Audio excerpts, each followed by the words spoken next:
न देबू काहे पतर को खड़े परान ले बुकाए संवर को। ये गाना हम बोल रहे जब छोट रही तो चुप है। Thank you. तू पैसा दे तरह के फोटो खींचा तो बुझाते नहीं खेला। गर्मी के दिन बा सतुआ पी लिया 20 रुपया के आ 30 रुपया के तीनों जनी 10-10 रुपया लमका आइसक्रीम खाली हलो। तो चुप है अरे सुनियन सॉन्ग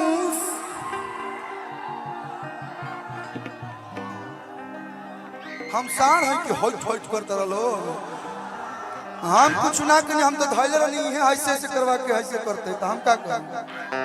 तो चुप है अरे सुनियन सॉन्ग से बदनामा हो। चुप है अरे सुनियन सॉन्ग से बदनामा ये सहिया चुभुर चुभुर सहिया चुभुर चुभुर गड़े और चना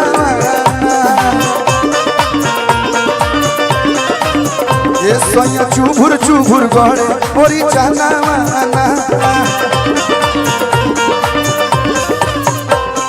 सुनली बलम जी फरिया के गोबा ए टूटल चरपाई बना कटी हमसे।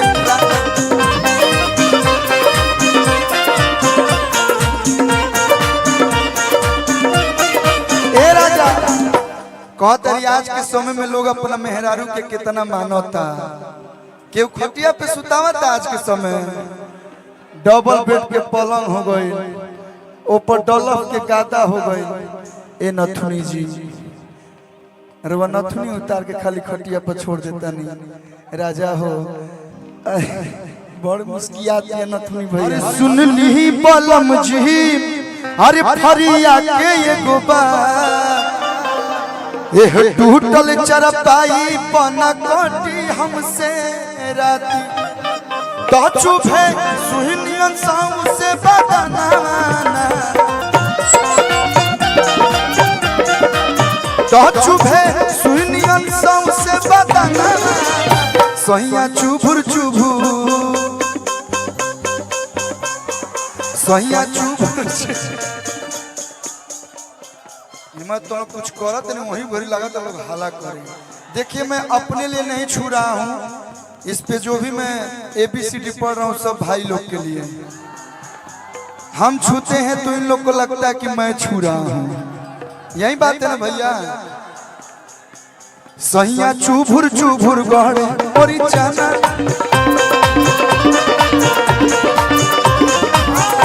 सहिया चुभुर चुभुर गड़े और चना।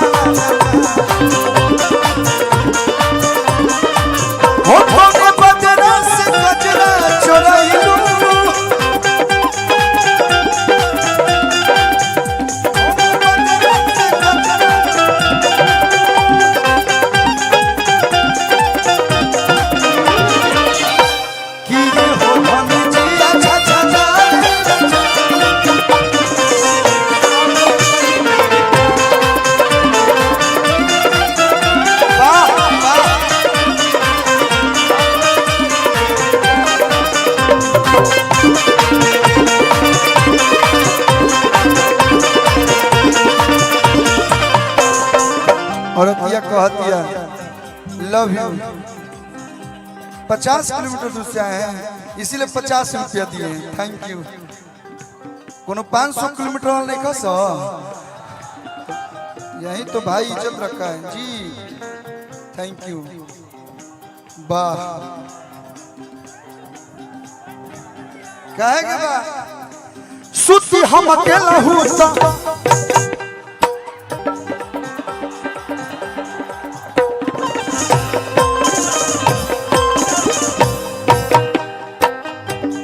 बापू बाप रखो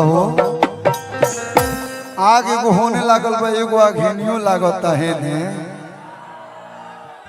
कहे के बा अरे सुती हम अकेला हूँ तो पार्टी चरचराता रोज रोज रोया के कोई दिला ढाका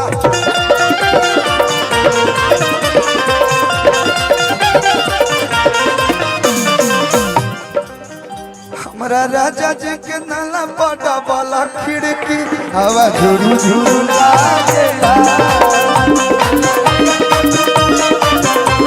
बारह से भोजपुरिया भैया टुनटुन भैया इधर आइए। ये दोनों लोग हमारे बड़े भाई खेसारी लाल यादव जी के परम राइटर हैं। एक बार दोनों भाइयों के लिए जोरदार ताली बजा दीजिए। और मैं अपने आप को बहुत सौभाग्यशाली समझता हूँ कि चाहे वो कोई भी टीम हो, हर एक टीम के मेंबर हमें बहुत प्यार करते हैं। टुनटुन भैया तो हमें गीत लिखते हैं, हम आप ही लोग को किंग मानते हैं, क्योंकि राइटर अगर अपना कलम नहीं उठाएगा तो सिंगर क्या गाएगा।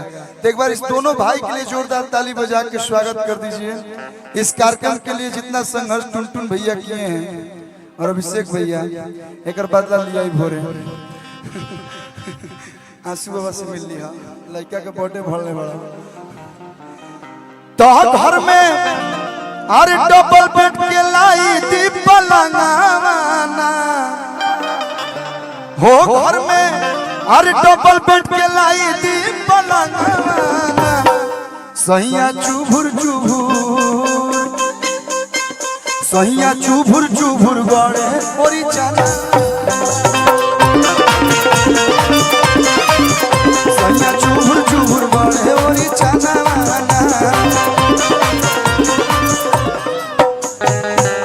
अच्छा केकर